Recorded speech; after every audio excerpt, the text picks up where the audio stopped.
Começo aqui, e meço aqui este começo, e recomeço, e remeço, e arremesso, e aqui me meço.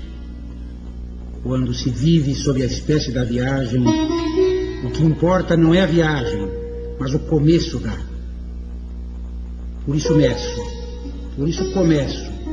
Escrever 1000 páginas, escrever 1001 páginas, para acabar com a escritura, para começar com a escritura, para acabar começar com a escritura. Por isso recomeço, por isso arremesso, por isso teço. Escrever sobre escrever é o futuro do escrever. Sobre escrevo, sobre escravo, 1001 noites, 1001 páginas, ou uma página em uma noite, que é o mesmo. Noites e páginas mesmo, em si mesmo, onde o fim é o começo, onde escrever sobre o escrever é não escrever sobre não escrever. E por isso começo, descomeço pelo descomeço, desconheço e me teço. Um livro onde tudo seja fortuito e forçoso, um livro onde tudo seja, não esteja, seja, um umbigo do mundo livro, um umbigo do livro mundo, um livro de viagem, onde a viagem seja o livro. O ser do livro é a viagem. Por isso começo, pois a viagem é o começo.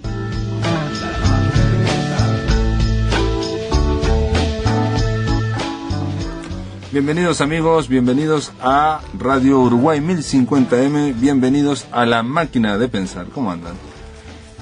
Estamos escuchando, obviamente, a Haroldo de Campos leyendo Isso Não é un libro de viaje, que es el CD en el que él, digamos, publicó o leyó Las Galaxias. Porque Galaxias no solamente es una serie de poemas, sino que es un viaje que no es un viaje, es un libro de viajes, que no es un libro de viajes, decía él. Y bueno, de algo tiene que ver con una especie de viaje continuo, cíclico. Se comienza y no se sabe cuándo se termina. Haroldo de Campos es nuestro autor temático esta semana y la verdad que ha sido sorprendente. Después, en el segundo y tercer bloque, vamos a estar con Lisa Bloch de Béjar, que es una crítica, ensayista, una semiótica, catedrática de semiótica de aquí de Uruguay, que organizó en su momento un homenaje a Haroldo de Campos en Salto, en la ciudad de Salto, y con una serie de testimonios críticos, ensayísticos muy buenos, que están reunidos en el libro Haroldo de Campos, Don de Poesía. En control de emisiones de La Máquina de Pensar del día de hoy tenemos a Jorge Pozzi y también tenemos ahí al flaco Germán en la puesta a punto. Ahora, Jorge, si puede ser un piquecito, ¿no? ¿De mitos del futuro? Bueno, pero esto es simplemente para recibir... Lo hacemos entre los dos. No, podemos hacer un... o podemos hacer un los mundos alternativos. O podemos hacer Los propios dioses, Isaac Asimov. Ramiro Sanchís, ¿nos vas a hablar de eso? Es un título plancha, ¿no? Son los propios dioses. Los propios dioses, bueno, la propia cartonera. Usted se supo editar ahí también. Sí. No, bueno, Los propios dioses es la primera vez que hablamos de Asimov, una novela del 72. Asimov, uno de los autores más conocidos, más clásicos. No de mis favoritos personales, aunque en mi adolescencia lo adoraba. Y últimamente debo admitir que lo estoy viendo con otros ojos y me parece que tiene algunas cosas interesantes que en su momento fueron pasadas por alto. Asimov era un tipo que tuvo una enorme popularidad en un momento que es el de la ciencia ficción clásica, que es más o menos entre el 40 y el 50 y algo. Eso fue rápidamente eclipsado por gente como Philip Dick, como Ballard. Pero eso de rápidamente eclipsado, no sé. Sí, ¿no? lo que pasa es que aparte... tuvo una fama muy importante. Sí, pero tuvo una bajada. Hay que tener en cuenta que una cosa es la fama que pueda tener acá, ¿no? O incluso en España, que se lo lee mucho. Y otra la que tenía... Porque junto con Ray Bradbury me parece como que eran los grandes no, ni que hablar, mascarones de proa de la... Son los autores que todo el mundo tiene como referentes y que son además las puertas de ingreso al género. Asimov es la más recomendable, más que Bradbury. Me parece que es más interesante que Bradbury, por ejemplo. Pero bueno, al margen de eso, en el contexto de la ciencia ficción en la que producía Asimov, que es la de Estados Unidos, tuvo una cierta retirada de prestigio, que aparte colaboró, fue ayudada por el hecho de que él dejó de escribir ciencia ficción, en realidad. No dejó plenamente, pero entre los 60, todo lo largo de la década de los 60 habrá escrito un puñado de cuentos, porque se dedicó a la divulgación científica, que lo hizo con quizá una maestría quizá superior a la que hizo. Y quizás eso también explica también su fama, que no Claro. se siguió expandiendo Sí. y que no decayó. Él volvió a la ciencia ficción, y su retorno a la ciencia ficción es con esta novela Los propios dioses, que creo que no es muy exagerado pensar que como novela individual es lo mejor que escribió. ¿Sí? Creo, o sea, se puede argumentar, por ejemplo, que los propios dioses, bueno, perdón, Y la fundación. claro, la pero como famosa estamos hablando de fundación, muchas novelas, Fundación, Ajá. estamos hablando de una serie de novelas. primero, las tres originales, ya que mencionaste Fundación, que está bueno como para hacer un panorama de Asimov, las tres novelas originales en realidad no son novelas, son tres libros que acumulan, que recopilan cuentos, del mismo modo que Crónicas Marcianas no es una novela, sino... es interesante, ¿no? Porque dos libros que fueron referentes, como decías vos, para la difusión de la ciencia ficción, como Fundación y Crónicas Marcianas, en realidad eran compilados de cuentos con un hilo conductor. Bueno, esos son los primeros tres libros de la serie Fundación. Pero luego Asimov escribió al menos 2 secuelas, 2 precuelas, y asoció esa línea temática argumental a otras novelas que él había escrito en los años 50 y luego en los 80, que son las de los robots y las del Imperio. Son varias sagas que conforman una, llamémosle, macro saga, que termina de algún modo englobando casi toda la producción larga de Asimov, excepto Los propios dioses y El fin de la eternidad y Némesis y Viaje alucinante, que es una novelización de una película. Serían como esas novelas las que se salen de la saga de Fundación. Las únicas novelas unitarias, si se puede decir el término. Y si tomás cualquier novela de la macrosaga, o cualquier libro de la macrosaga de Fundación, creo que su valor intrínseco no es tan grande como el de Los propios dioses, que es una novela muy interesante en sí misma, ¿no? Por pertenecer a una enorme macrosaga con montones de personajes, mucha trama, muchos conceptos. Asimov es un gran adalid de lo que era la ciencia ficción de las ideas, donde lo importante es el concepto, la idea detrás del cuento, no tanto quizás su desarrollo literario en un sentido estereotipado del término, o los personajes, o el lenguaje, o etcétera, etcétera, etcétera. Todo esto es muy discutible igual, pero en principio esa es la impresión general. Ahora, Los propios dioses es una novela que tiene una serie de artificios que ponen un poco bajo tela de juicio esa idea de que Asimov era un escritor un poco ramplón. O sea, Asimov se lo tiene como un tipo que escribe en un estilo sumamente llano, un estilo poco elaborado. Él mismo decía que lo que él quería era construir un estilo que fuera como un vidrio, que dejara ver otra vez. A diferencia de un estilo vitral, por ejemplo, que él decía que es un estilo que llama la atención sobre sí mismo. Bueno, sobre el lenguaje en sí mismo, ¿no? Claro, bueno, se puede hablar, es la digamos idea como que de- rechazaba lo que Jacobson llamó la función poética. ¿Ah? Sí, Y en ese sentido lo vuelve un poco refractario al análisis literario. ¿Ah? Bueno, es el clásico contador de historia, Ahí ¿no? está. O sea, que no ahí le está. interesa cómo decir, sino exactamente. contar la historia. Ahí va. Pero, sobre eso, si vos tomás Los propios dioses, vas a ver que él hace una serie de activa, una serie de estrategias que la vuelven interesante como estructura, como concentración de una enorme cantidad de información. Eso él lo hacía muy bien. Por ejemplo, El fin de la eternidad es una novela harto compleja, muy difícil de resumir, pasan muchas cosas. Y Los propios dioses también. Y además tiene muchos juegos con el quiebre de la linealidad, con tramas que se interpenetran, con la narración llevada a través de distintos momentos, lo cual no solo no era común quizá en la ciencia ficción, incluso si pensamos con alguna excepción como Ballard y Aldis, en general la ciencia ficción no plantea ese tipo de inconveniente al lector. No es tan derivativa, digamos, como un texto de Thomas Pynchon, o más bien tiende a ser o bien una estructura circular o una estructura lineal. Incluso grandes novelas, como El hombre en el castillo, de Philip Dick. Si bien hay todo un juego de punto de vista múltiple y varios personajes, la trama se da de un modo cronológico sin fisuras. Pero Los propios dioses no, entonces hay una complejidad interesante desde el cómo armar la historia, eludiendo la linealidad. La novela tiene 3 partes que conforman una frase, que es Los propios dioses, contra la estupidez es la primera, Los propios dioses es la segunda, y Luchan en vano es la tercera. Es una cita, ahora no recuerdo de dónde la sacó Asimov. Bueno, el segmento del medio, Los propios dioses, es la quizá única representación fuerte de extraterrestres en la obra de Asimov. Asimov, en toda la saga de Fundación, eludió el trato con el extraterrestre, porque él decía que le parecía un poco flojo la mayor parte de las representaciones que se hacía de lo extraterrestre, en el sentido de que no eran más que derivaciones de temas humanos. Claro. ¿No? Como Proyecciones humanas. Con todo, a mí me gusta Star Trek, creo que esto ya lo discutimos en un momento acá, incluso, pero si vos ves Star Trek, la mayor parte de los extraterrestres son humanos. Sí, derivaciones de la cultura japonesa, que grita como samurái, derivaciones de los griegos, aquellos que están en el colectivo, no sé qué. Ahí está. Entonces Asimov decía, como me costaría mucho hacer algo, era como honesto en el sentido, me costaría mucho hacer algo que no sea esto, me costaría mucho no caer en algo que no quiero caer, que es en estos extraterrestres aburridos. Entonces optó por que la saga de fundación, su obra mayor en extensión, no incluya extraterrestres. Pero alguien, claro, o sea, empezó a criticar eso, o sea, bueno, Asimov no se anima. Entonces le tomó bastantes años y al final, en el año 72, dio a conocer esta novela donde sí construye extraterrestres. Y quizás sean los extraterrestres de los más interesantes, junto a Solaris, de Stanislav Lem, que es un océano, que es un ser consciente, y bueno, una serie más de cuentos, algunos de Robert Silverberg. La última que trajiste también me acuerdo, pero no me acuerdo. No importa. Sí, ya no me acuerdo cuál fue la última que traje. No importa, pero era antropológica. Sí, pero no eran extraterrestres, eran humanos que evolucionan por otro camino. En otro camino. Vale, quizá como extraterrestres.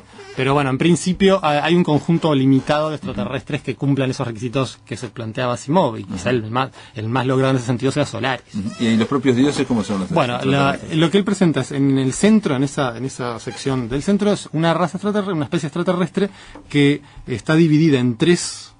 No son sexos, sino tres funciones que eventualmente se fusionan en un ser adulto. Entonces, la mayor parte del relato está desde la perspectiva de esos tres, que forman como un grupo, una gestalt, digamos, y que hablan de los seres duros. Estos son como seres vaporosos, de energía, y sin embargo hablan de que están los seres duros, que están haciendo algo, que no se sabe bien qué. Al final, vos te das cuenta, voy a contar un poco el final de esa parte, que el ser duro es como el estado maduro de lo que eran este estado larvario de estos tres seres que se fusionan en uno. Y toda la trama está narrada desde ese punto de vista, desde ese misterio, desde las tres maneras diferentes de percibir la realidad. Unos son los emocionales, otros son los que tienden a la reproducción, otros son los que tienden a la razón. Entonces esos tres unidos forman el ser final, que no está representado en la novela, si están sus formas larvarias, digamos. Y entonces esa idea de un sistema, llamémosle de evolución o de metamorfosis o todo eso, es una de las creaciones más originales en ese sentido de presentación de los extraterrestres en la ciencia ficción. Y ese es quizá el gran logro de la novela. Esa parte de algún modo le valió el reconocimiento de, bueno, al final Asimov sí logró crear esto. Y además ganó un Hugo, creo que ganó un Nebula también. O sea, es una novela que tuvo mucho éxito, pese a no ser de las sagas de Fundación. Y dentro de, de la crítica especializada tuvo éxito. Claro, es una novela. Claro, lo que pasa es que para el 72, que fue cuando Asimov publicó esto y ganó estos Hugos, ya había pero ya había cierto incipiente, en realidad, reconocimiento extra ciencia ficción de algunas obras. O sea, Philip Dick ya empezaba a ser leído, sobre todo en Francia, desde la academia. Ballard en el 72 ya estaba derivando hacia Crash, la exhibición de atrocidades, la isla de cemento, que no son ciencia ficción clásica. No son. Entonces ya había como un estado donde la ciencia ficción empezaba a entenderse como una forma de literatura. Bueno, no viene de ahí el reconocimiento de los propios dioses, sino que viene del género. Dentro del género, Asimov tenía cierta conciencia de gueto, si se quiere, del género, y no le gustaba salir, ¿no? Le gustaba quedarse siempre dentro de eso, y así fue como obtuvo ese reconocimiento especial, y esa es su probablemente mejor novela. Muy bien, estamos hablando entonces de Los propios dioses, una novela que se puede conseguir en libros usados. Hay ediciones nuevas de bolsillo. Esto ha sido todo. Luego de la pausa continuamos hablando de Haroldo de Campos. En el aire de Radio Uruguay, La Máquina de Pensar.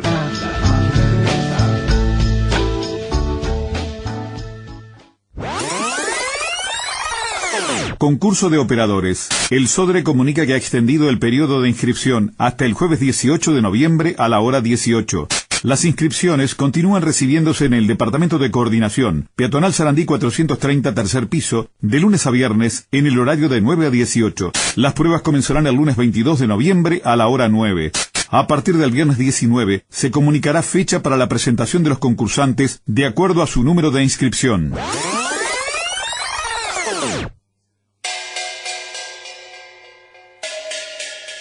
Un edificio vacío.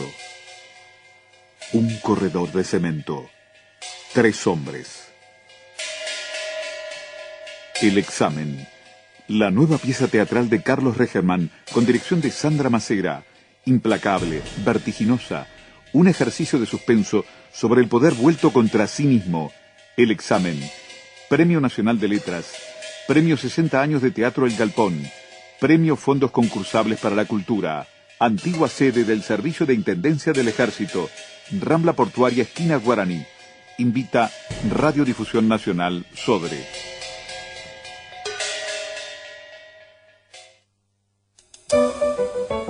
La noche se llena de radio. Se llena de radio. Desde las 21 hasta el final del día, Visión Nocturna. La noche de Uruguay en plena luz. En plena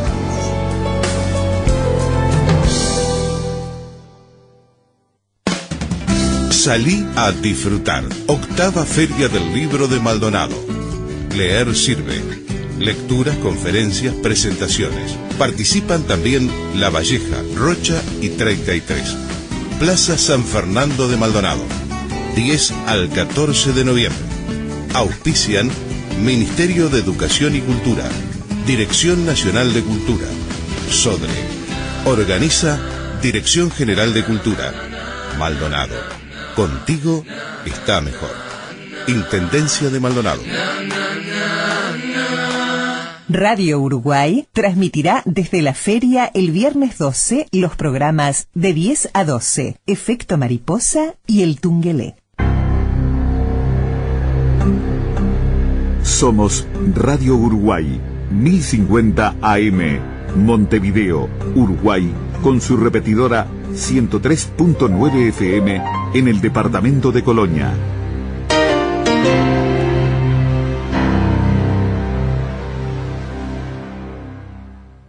Atención, charlas, entrevistas o columnas que te perdiste o que querés volver a escuchar, las encontrás en el blog de La Máquina de Pensar.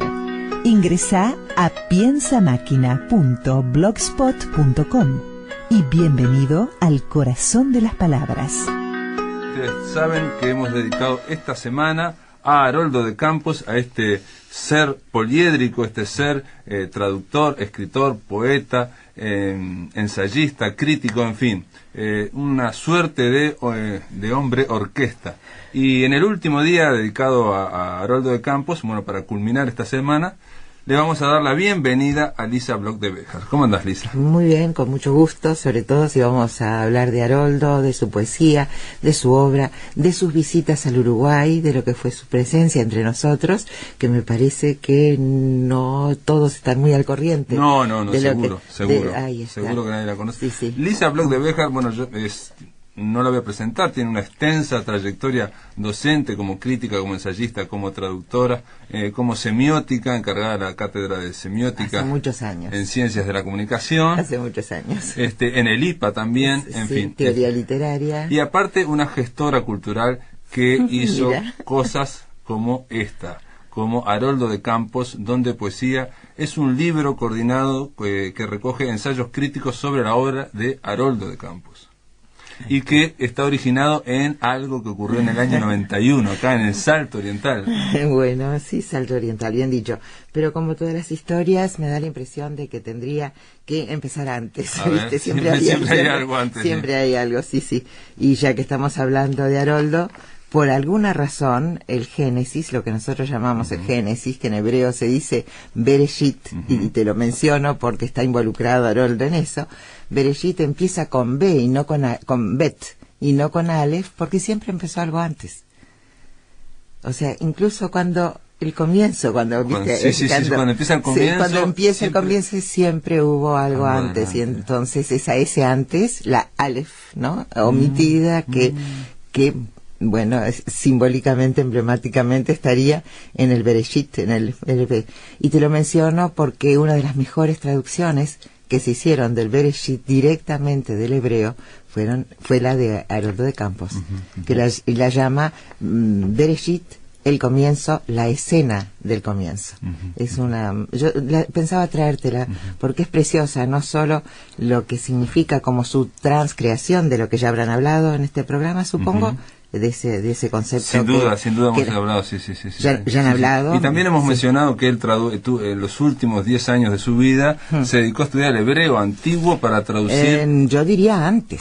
Para traducir parte del Génesis. ¿Te puedo dar la fecha exacta o dale. sería casi una impertinencia? Entonces tengo que empezar antes también.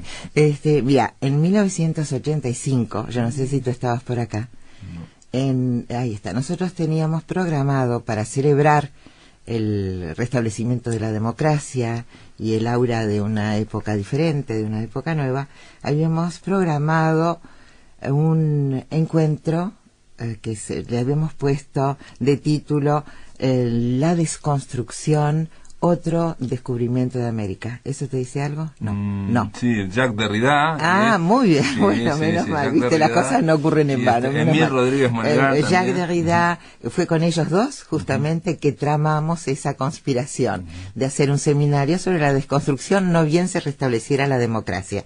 Era también con Haroldo de Campos, era con Jeffrey Hartman y con Gilles Miller, es decir, los protagonistas de la desconstrucción.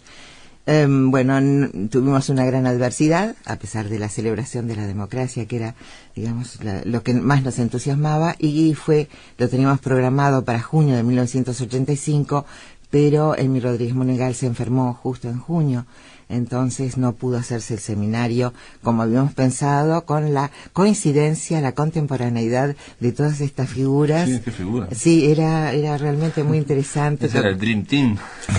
De un Dream Team, ahí está, casi un sueño, y fue un sueño porque quedó en eso, ya que no pudieron coincidir por la enfermedad de Emile, y entonces tuvimos que hacerlo en distintas etapas. Jacques Derrida llegó el 12 de octubre, Emile Rodríguez Monegal con Haroldo de Campos llegó el 5 de noviembre, y hacia principios de diciembre, el 6 de diciembre, llegaron Jeffrey Hartman y Gilles Miller. Entonces, cuando tuvimos que publicar el libro, yo pensaba ponerle seminario de título, y Haroldo me dice, y ya que está Jacques Derrida en esto, y ya que tuvimos que hacerlo en fechas diferentes, ¿qué te parece si le ponemos diseminario? Pensando en la diseminación, ¿no?, de lo que significa la diseminación para la desconstrucción, ¿no? Y entonces así se llama, Diseminario, gracias a Haroldo, es el título, La desconstrucción, otro descubrimiento de América.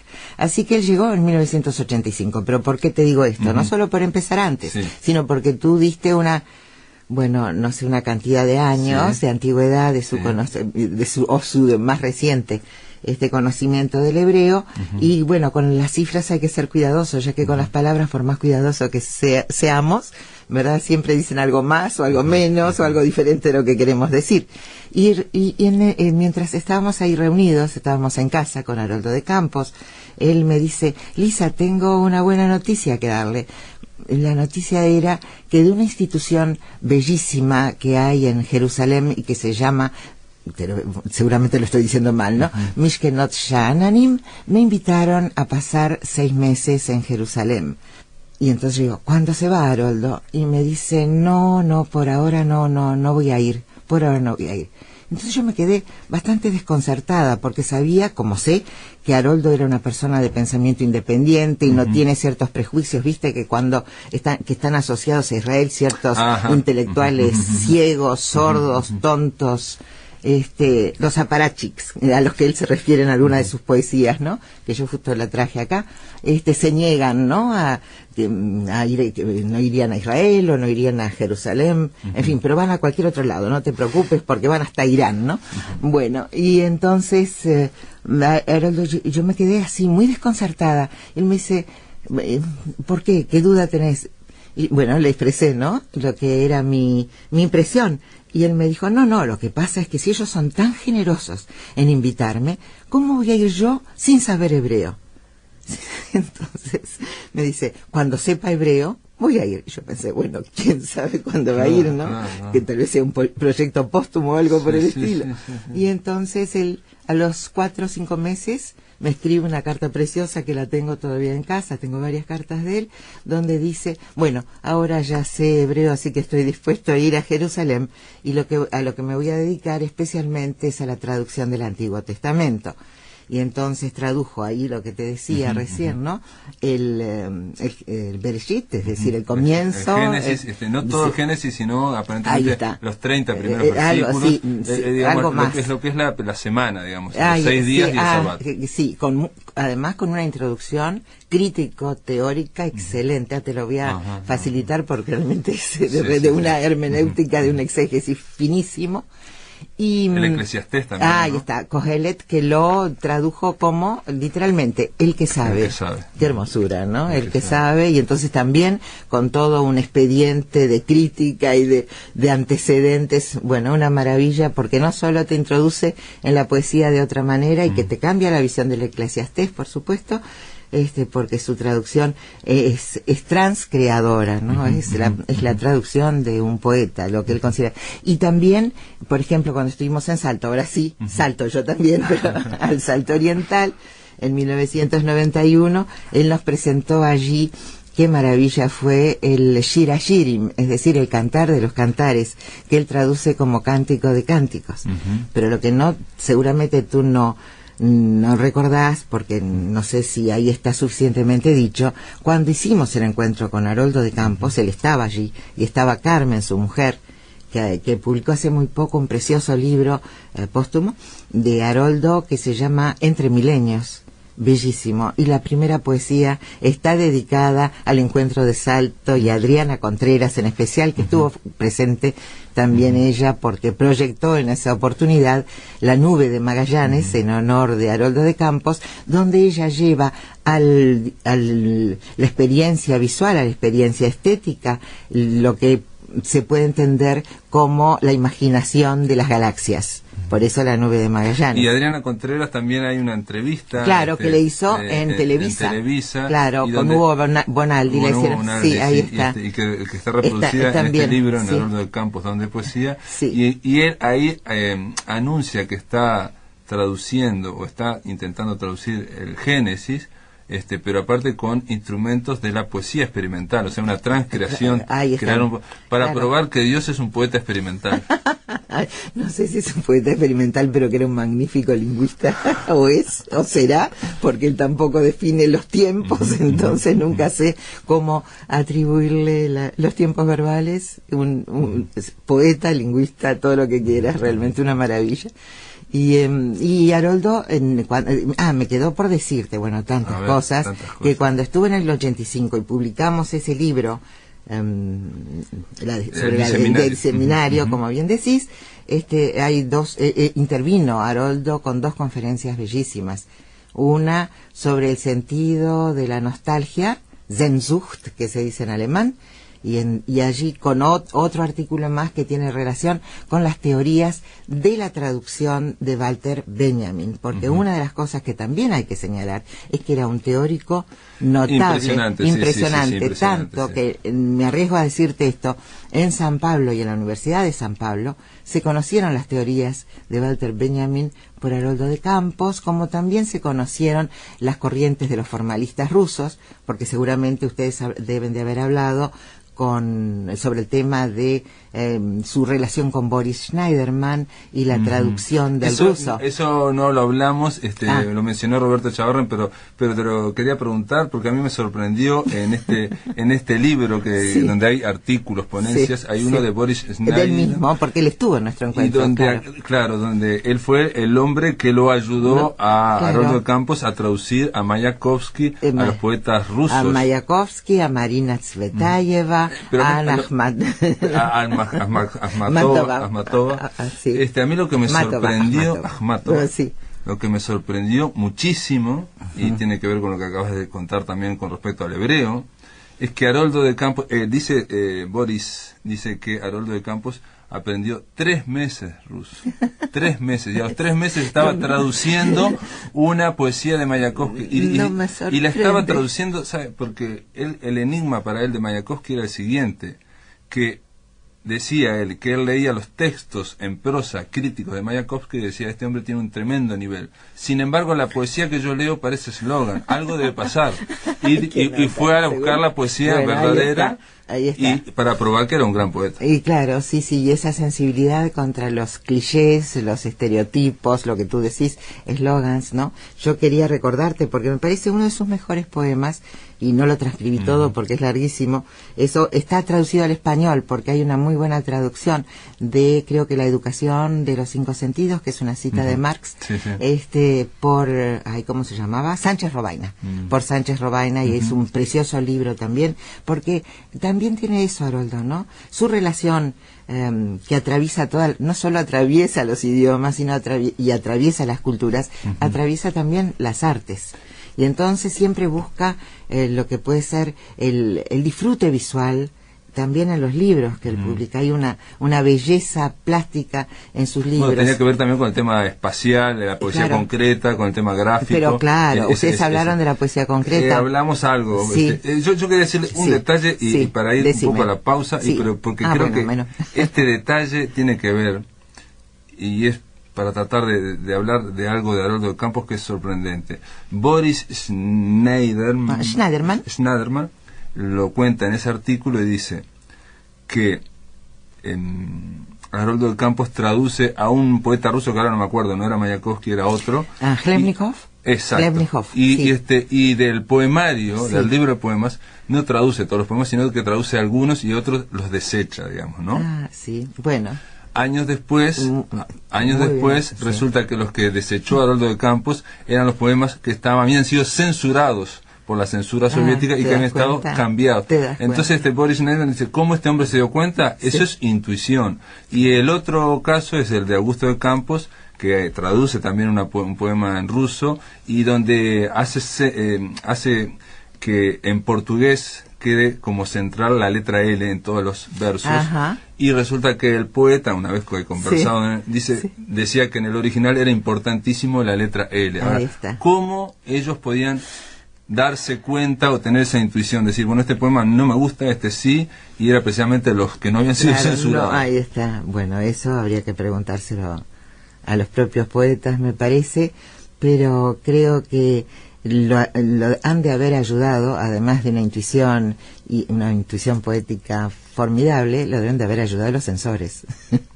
Deben haber, digamos, afeado, una ayuda involuntaria muy espontánea, involuntaria por los censores que han de haber. Pero a mí me sirve, sirve esta anécdota para después de la pausa preguntarte algo que lo hemos hablado durante la semana, pero no es fácil creo yo, de dilucidar. Haroldo de Campos constantemente está hablando que en la traducción, al traducir, siguiendo a Walter Benjamin, en la traducción del original a la lengua traducida, a la lengua de destino, ¿no? Si se logra una buena obra, si se logra una obra de arte en la lengua de destino, ¿no? Estamos hablando de traducir poesía, ¿no? Sí, claro. Se puede tener el vislumbre de lo que había antes de esas dos lenguas. Qué lindo, sí, así es. Sí. Después de la pausa continuamos hablando con Lisa Bloch para ver qué pasa con este vislumbre, con esta lengua adánica o con este sitio semiótico que habla Haroldo Campos. Muy bien. En el aire de Radio Uruguay, La Máquina de Pensar.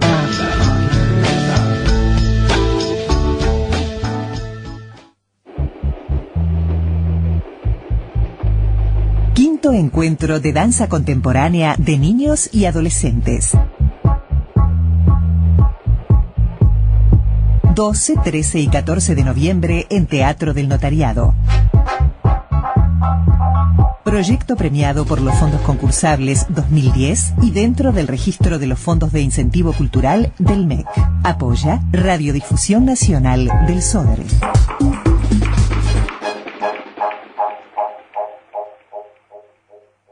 Se pone en marcha el Ópera Studio con El Kaiser de la Atlántida.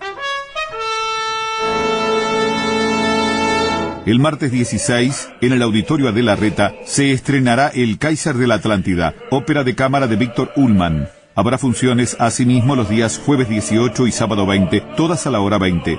Dirigirá el maestro Marcello Lombardero, actual director del Teatro Argentino de La Plata, con la participación de Guillermo Brizio, maestro director musical, Gastón Joubert, diseñador de escenografía y vestuario, y Rubén Conde, diseñador de luces.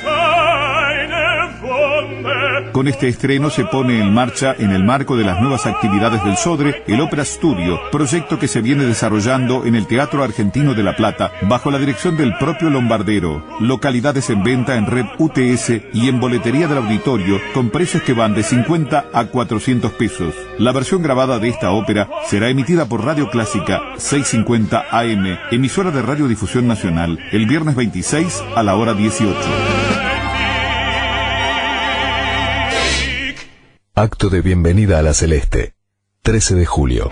Gente del Uruguay, estamos sorprendidos, asombrados, impactados, emocionados, pero sobre todo agradecidos, muy agradecidos. Pero esto ha superado todo lo imaginable. No hay palabras para describir lo que hemos presenciado hoy. Gracias, gracias, muchas gracias. Uruguay nomás. El deporte nos volvió a unir como nunca y nos volvió a demostrar que cuando estamos así de juntos, no queda ningún lugar para la violencia. Comisión Honoraria de Prevención, Control y Erradicación de la Violencia en el Deporte.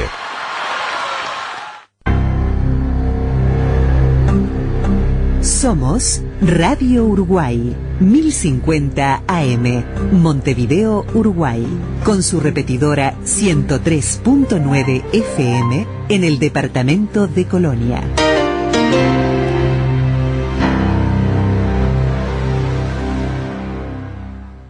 Atención, charlas, entrevistas o columnas que te perdiste o que querés volver a escuchar, las encontrás en el blog de La Máquina de Pensar. Ingresá a piensamáquina.blogspot.com y bienvenido al corazón de las palabras. Continuamos aquí en La Máquina de Pensar hablando con Lisa Bloch de Béjar. Ella es coordinadora del libro Haroldo de Campos, Don de Poesía, que fue editado por Linardi y Rizzo y la Embajada de Brasil el año pasado, y que contiene una serie de ensayos críticos muy interesantes sobre la obra de Haroldo de Campos. Lisa, yo antes de la pausa te dejaba plantear una pregunta que creo que no es fácil, que no es fácil de describir o de explicar. Haroldo de Campos decía que al haber una buena traducción de una lengua a otra, el traductor puede vislumbrar lo que podría ser la lengua adánica, o sea que detrás de el inglés o del ruso y el portugués hay como una conexión, hay un vislumbre de una lengua anterior. Claro, no es de los conceptos más fáciles. El ensayo en el que él se basa y que ha trabajado muchísimo, pero que lo ha elaborado de una manera muy personal, además, como todo lo que hacía Haroldo, se llama en español La tarea del traductor, el de Walter Benjamin. En alemán es, en vez de tarea se dice Aufgabe. Y Aufgaben, o Aufgabe quiere decir, mira qué interesante, renuncia. O sea, es una tarea y es al mismo tiempo una renuncia. O es una tarea que implica una renuncia. ¿Y renuncia a qué? Una renuncia de traducir, la posibilidad de traducir. Es decir, es ambivalente la traducción, empecemos por allí, desde el momento en que sabemos que es una traducción, con todo el propósito de trasladar de una lengua de partida a una lengua de llegada, como bien dijiste tú, pero que ese traslado, traducción quiere decir traslado, ¿no? O translation, ¿no? El traslado no se produce. Durante mucho tiempo traté de pensar cómo podríamos traducir, fíjate si hablando de traducción, empecemos por el título, a ver cómo lo resolvemos, ¿no? Y entonces se me ocurrió, pero hace muy poco, traducirlo por, en vez de tarea, a ver si por ese lado encontramos la vía mística que te lleva a esa lengua anterior de la que tú, a la que tú aludías.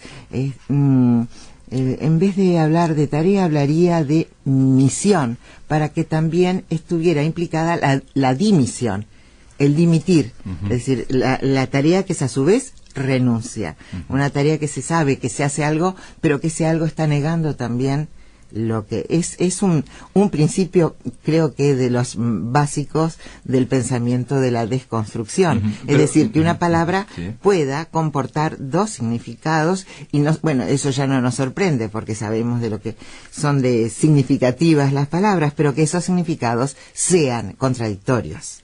Ahora, allí también está esa noción de alguna manera insinuada sobre la alusión a una lengua anterior donde los opuestos y las diferencias no se darían.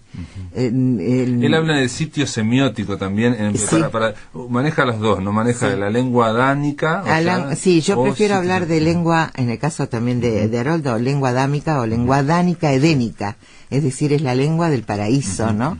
Es previa a que aparezca Babel y que aparezcan todos los idiomas. Ahí está, en ese sentido.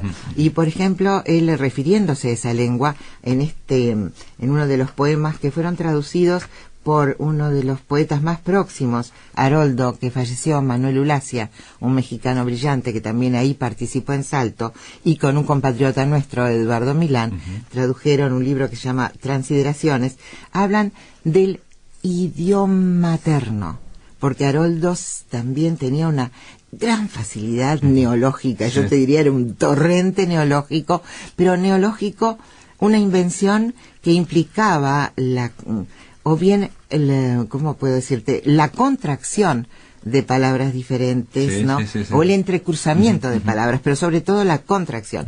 En idioma materno y no lo quiero analizar porque es demasiado evidente. Son contracciones que se usan a veces en poesía, César Vallejo los usó, por ejemplo, ¿no? Trilce, creo que la figura retórica correspondiente es aplología, ¿no? Y creo que se llama así cuando tú, ¿no? Lo tragicómico, que no decís trágico-cómico, porque te que genera una palabra nueva. Una palabra Una palabra que tiene las dos. Ahí está, por lo menos. Y el idioma materno de él, fíjate, al hablar del idioma materno, la lengua sería una lengua original, la lengua del origen, la lengua de la madre, también, gracias a esa contracción, alude a la eternidad. Idioma eterno, ¿no te sonó como eterno también? Claro. Y entonces, bueno, a esa eternidad que se refiere. Tú podés, a través de la traducción, sospechar, hay una insinuación, como tú dijiste, un vislumbre, como un recuerdo, una presencia de una lengua anterior, que el fraccionamiento y la dispersión babélica, como tú dijiste, nos hicieron olvidar en parte. Ahora esto sería, siempre nos olvidamos. No, porque justo está bastante presente. No, porque pasó en esta semana que había un joven poeta que acaba de ganar el primer premio de poesía, Daniel Morena. Sí, lo conozco, el de paréntesis. Exacto, y surgió el tema, porque estábamos hablando de Haroldo de Campos, y después cuando me tocó hablar con él, me surgió el tema que él acababa de venir de un seminario sobre el idioma chino, entonces decían que algunas vocales, algunas sílabas como ma para la madre, cómo se mantiene, entonces dice, uno lleva a sospechar que eso que están hablando ustedes es algo, puede haber. Bueno, ya que mencionas la cultura del idioma chino, tú conoces los ideogramas que se basan tanto en la poesía japonesa como más recientemente en la poesía china, porque Haroldo también tradujo del chino y estudió la poesía japonesa, ¿no? A Bayo, ¿no? A los haiku. Los haiku, claro. Realmente un prodigio. Si alguien podía hablar de una lengua anterior, adánica o adánica, a mí me sorprende esa capacidad para dedicarse 3 meses a estudiar ruso. Bueno, después estudió un poco más, pero... A mí me sorprende más que eso, que es un poliglotismo que te lo podés explicar de alguna manera, esa capacidad de crear, de traducir creando, claro, su transcreación. Sin duda que eso es lo... Mira que me olvidé de algo que me parece injusto olvidar. Entre otras cosas que hizo Haroldo en relación con el Uruguay, fue... se hizo acá. ¿Te acordás de la revista Postdata? Sí. Tenía un suplemento, una Insomnia que dirigía Aldo Mazzucchelli. Hubo un número, si no me equivoco, en 1998, dedicado a Haroldo de Campos. Y allí hay un diálogo precioso donde se tratan también esos temas con Carlos Pellegrino, ¿lo Sí, conoces? sí, claro, Carlos, bueno, sí, a sí, Carlos Carlos Pellegrino, que, mira, si tuviera que ser responsable a una sola persona de la presencia de Haroldo en nuestro medio, ese sería Carlos, porque él nos venía hablando hace muchísimo tiempo en sus viajes al Brasil de lo que significa Haroldo de Campos, que es como realmente el Amazonas, como una elevación, como un fenómeno. Y en el caso de Carlos Pellegrino supongo también habrá afinidades con Augusto de Campos, porque es musicólogo, entonces por la parte de música sí, sin duda, y de investigación. Sin duda. Musical, ¿Me dejás de leerte lo que dice Haroldo en un poema, en ese que te iba a leer hoy, la oda explícita en defensa de la poesía en el día de San Lucas? Sí, donde se dirige a los aparachiks, ¿no? Esos mismos que habían censurado seguramente la poesía de Klevnikov, y dice: los aparachiks te detestan, poesía que se desvía de la norma y no se encarna en la historia. Bueno, y sigue, es un poema muy largo, pero al terminar, mira lo que dice, qué hermoso, de su hermano.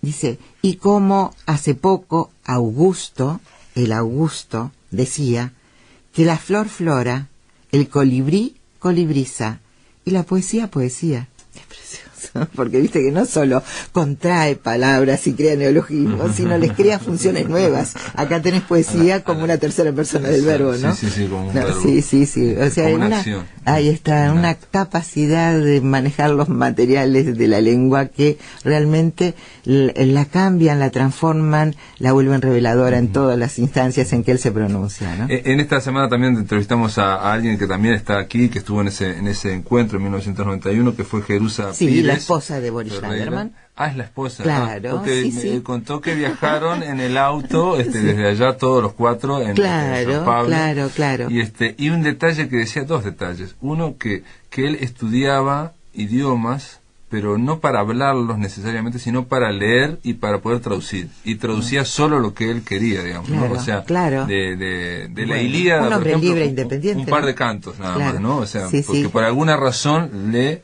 interesaban para su y de poética. la Divina Comedia, claro, y bueno, creo que es de lo más legítimo, es el derecho del lector, que por algo el lector empieza por ser lector, el lector, ¿no? Bueno, no, eso lo digo yo. No, está muy bien, pero está muy bien porque él de alguna forma, y eso dice otro de los ponentes aquí en ese encuentro, dice que se habla mucho del Haroldo de Campos traductor, mucho del Haroldo de Campos ensayista, y no tanto del Haroldo de Campos poeta, y cuando toda su acción fue siempre para dirigido, la poesía, para su poesía, todo estaba dirigido. Todo. Entonces, cuando él hablaba la teoría era una forma de la poesía, la traducción era una transcreación, una forma de la poesía. Cuando él hablaba de Walter Benjamin, hablaba de la translación y la transcreación y crear y el vislumbre, estaba hablando de su poesía, de la poesía, de lo que le iba a servir a él para, por ejemplo, Galaxias. Yo no le daría ese carácter utilitario personal. Yo creo que de la revelación de la poesía, lo que pueden las palabras. Y fíjate que en esa mínima moralia, ¿conoces? No. Que es casi un aforismo, o menos que un aforismo. Él dice, mi portugués: já fiz de tudo con las palabras, agora eu quero fazer de nada. Ya hice de todo con las palabras, ahora quiero hacer de nada. Sí. Bueno, viste, es una pero una yo belleza. quizá lo que utilitario, no sé si en el sentido de que todo escritor, quizás con más conciencia, funda una tradición y él funda sus precursores, genera sus propios precursores. Bueno, está citando a otro gigante. Entonces él, otro gigante. Él, como dice, nosotros en los años 50 tradujimos, a primera parte colectivamente, esto no lo hemos dicho, durante la semana tampoco lo dije. Qué notable, traducciones colectivas para hacer entre tres poesía colectiva. Claro, ¿no? Malarmé, él tiene un libro, no recuerdo ahora el año, precioso también visualmente y táctilmente, es precioso de ver y de tocar, que se llama Malarmé, y cuando se abre la portadilla, traducciones de Decio Pignatari, Augusto de Campos y Haroldo de Campos. Es decir, no es una traducción, es una triducción, porque de cada verso de Malarmé te dan varias posibilidades. Y eso me parece que es otro de los grandes aciertos. El poeta propone un verso o propone una expresión, pero quien lo traduce tiene una serie de posibilidades, ¿no? Se le abre un espectro porque se entienden tantas cosas. ¿Y cómo dejarlas de lado? ¿O cómo incluirlas? Ellos las incluyeron explícitamente. Ahí están los 3 versos de Mallarmé y se detuvieron especialmente en el famoso coup de dés, ¿no? En el lance o relance, como dice Haroldo, de dados. Lo que le interesa especialmente es esa posibilidad que ofrece la poesía verbo-voco-visual, la expresión es de él, ¿no? Verbo-voco-visual, de partir de un principio, terminar en el principio y de esa manera que no se termine. Es una belleza. Sí, y te voy a confesar un secreto que creo que ahí en ningún momento lo digo, y es que Haroldo de Campos, don de poesía, está tomado, el don de poesía es una cita de él. Él dice, no dice don de poesía, sino el don que es de la poesía de comenzar donde termina y de terminar donde comienza. Y entonces pensé que era una manera de también muy ambivalente de hablar del don, el don en el sentido castellano, en el sentido, no es solo castellano, por supuesto, el don, el gran señor de la poesía, pero el don como el regalo, como el presente, como lo que estás ofreciendo, ofrendando, ¿no? También el talento, ¿no? El don como talento, exactamente. En el artículo de Boris Schneiderman, hay algo que también él dice que para él fue una alegría, una felicidad estar unos meses traduciendo a estos poetas rusos, porque lo hacían también en equipo. Entonces se llamaban por teléfono constantemente a Haroldo, Augusto de Campos y él, diciendo, ¿qué te parece esto? ¿Qué te parece lo otro? Entonces, en un terreno donde parece que el estilo personal o la visión personal parece que fuera única, y sin embargo, sin ningún problema porque estaba la intuición poética. Y bueno, y tenés a otro ruso ahí, ¿no? Una polifonía dentro de las teorías de Bakhtin, que ellos también conocían muy bien, era una manera de que estuvieran varias voces al mismo tiempo, realmente un genio. Bueno, un genio, digo, estamos diciendo un montón de información, pero otro detalle con respecto a la lengua adánica o edénica, no, porque me parecía que es muy fácil que quede como una cuestión mística y nada más. Jesús ya es bastante, ¿no? Sí, no, pero digo que es una cuestión práctica también, porque Jerusa Pires decía que algo que le interesaba muchísimo a Haroldo, y obviamente le interesa a ella también, ¿no? Es el folclore, la cultura popular, y buscar mediante las estructuras narrativas de Prop esa idea de que ese es el tema de Jerusa, en que toda lengua, sea cual sea la lengua, hay estructuras que van más allá de narrativas y que hablan de algo que había antes. Claro, sí, es posible. La imaginación del hombre debe tener sus modelos, quiero decirte, y entonces esas estructuras pueden o no acercarse a esos modelos. Pero ya que me hablas de lo popular, en la obra que es savante, que es sabia, porque tenés todos los nombres de los filósofos ahí, o tenés, por ejemplo, como en el caso ese de la Oda de San Lucas, cuando él habla cómo separar la danza del danzante, y entonces el que se da cuenta que eso es una traducción suya de un bellísimo verso de Yeats, lo disfruta, el que no, igual lo disfruta, ¿no? Bueno, quería decirte que se entrecruzan los idiomas, se entrecruzan las culturas, se entrecruzan las formas artísticas, pero fíjate que en un libro que se llama Crisantempo, de Haroldo de Campos, de los más recientes, hay un capítulo muy bello, porque además está ilustrado de una manera, no son ilustraciones, valen por sí mismas, las imágenes, se llama Ars Poetica, ¿no? Ars Poetica, Uma Arte, Ars Poetica, Uma Arte. ¿Y cuál es el primer poema? Y el poema más importante de esa serie de Ars Poética, uno dedicado al fútbol. El fútbol es la poesía de Brasil, dice. Y termina diciendo, go, gol, ¿no? Bueno,